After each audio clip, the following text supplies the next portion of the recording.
Good morning, everyone. Today there's an optional memorial that we look at, and that is the most holy name of Mary.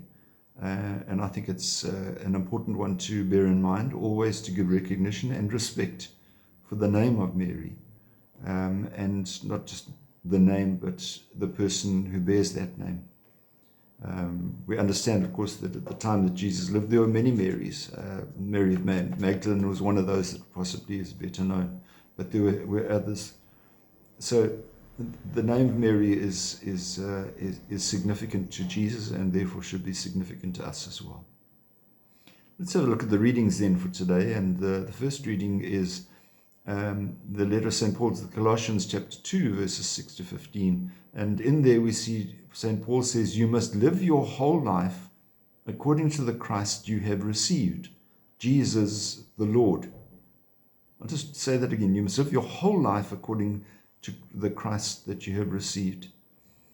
And I think for us, we get wrapped up so much in what society is trying to do for us and what expectations of society would be, that we forget to live our whole lives according to the teachings of Christ and the way he wants us to behave. And we tend to make that just a compartment in our lives.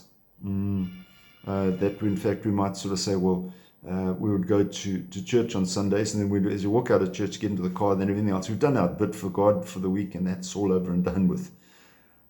That's not what it's all about. We need to try to develop our spiritual strengths so that it shouldn't be a regular decision about how to live. We shouldn't have to reflect on it every time. What should I do now? How should I be? It should be just the natural way in which we behave.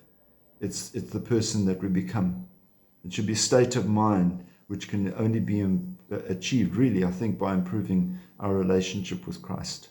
And the way in which we improve our relationship with Christ is through prayer, through spending time with him, and understanding his will for us, so that we are always going to do what it is that is pleasing to him.